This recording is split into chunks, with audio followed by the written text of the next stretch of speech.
Hi, I'm Anshula Kapoor, a driven entrepreneur and passionate philanthropist. Despite being born into a family renowned for its star-studded legacy, I've embraced the opportunity to forge my own path and defy expectations. My journey has led me to follow my true calling and challenge stereotypes head-on. From an early age, I found myself captivated by the world of entrepreneurship. I was constantly searching for avenues to make a meaningful impact on society. Now, I found a way to merge my passion for business with my desire to give back on a larger scale.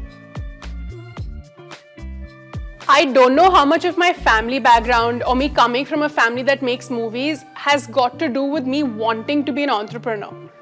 It was as simple as I had a dream. I had an idea of something that I wanted to be part of. And I also realized that nobody in the country was doing it. So I decided that I would take that leap of faith and start my own business. And that's actually how my journey started. It started with a dream that I had, and I chose to be the one working towards realizing it. It was a very heartfelt but very impulsive decision to go down this route, and that's how things unfolded. I've also been surrounded by very powerful and brave people from my own family who've always sort of been the benchmark for me in terms of being a risk taker. So when I had an idea that I wanted to convert into a business, they were actually way more supportive than I give them credit for, and that was the push that I needed to kind of motivate me to give this a try and put my complete heart and soul into it. But after you start on that journey of doing something on your own, the only thing that really keeps you going is if you still believe in the dream that you had when you first started that journey. And honestly, that's still what keeps me going.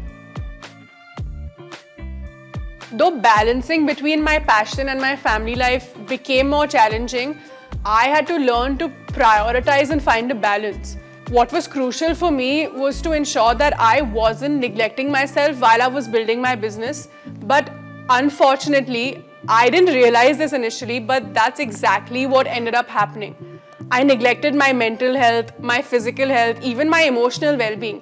And it took me a very long time to realize that this approach was very detrimental in even building a successful business, because if I don't take care of myself and prioritize my own well-being, I cannot create a sustainable business which will thrive. So this realization became my biggest learning experience.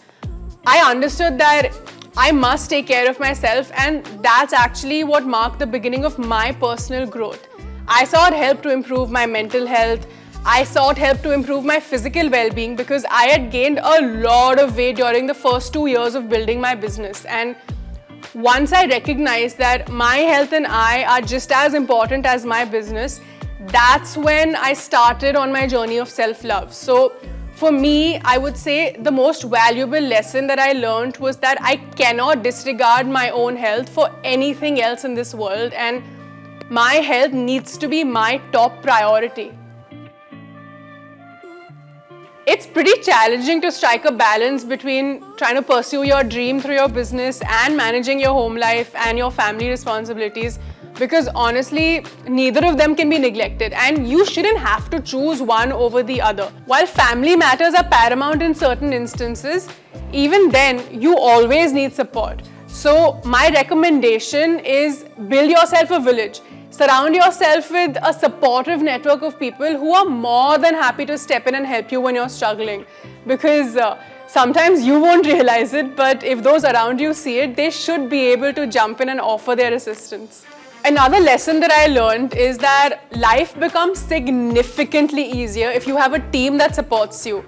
Being a solo founder is very challenging, and it's never going to be possible for you to do everything all at once. Nobody can manage that. So whether it's taking time for family or ensuring that someone has your back in business, having a partner or having a team is invaluable. If you're not in a relationship, I think you can have a family member, siblings, parent, a best friend, even a work colleague who can come and help you strike that balance with your family life. Because honestly, it truly takes a village to raise a child, and the same thing applies to when you're building a business. It's all about having a support system. Everyone deals with setbacks differently. what I realized I was doing wrong was I was getting very emotionally invested. So every problem was feeling like an emotional punch. My biggest advice would be to separate the emotions from it. Also, question everything. Question what went wrong. What lessons can you learn from it? How can you do it better the next time around? And just because it's a setback one time doesn't mean that you can't try it again using a different approach. The best way to overcome a problem is to figure out what went wrong in the first place and then approach it from another angle. Obviously, take your time to acknowledge the fact that something didn't go right. You have the right to be upset about it and you have the right to take your time to process it. But once you've done that, as they say, get back on the horse, but this time, drive the horse from a different direction. Hopefully, what was a setback the first time around won't be a setback the next time. The small victories and the little joys that happen every day, they make me feel liberated. Even if it's something like finishing a book that I've wanted to for a while, spending time with my dog, spending time with my family, these are some of the things that really make my heart happy. Also, being able to wake up every single day and do what I really love doing, feeling grateful that I get to spend another day trying to chase joy, all of this makes me feel liberated.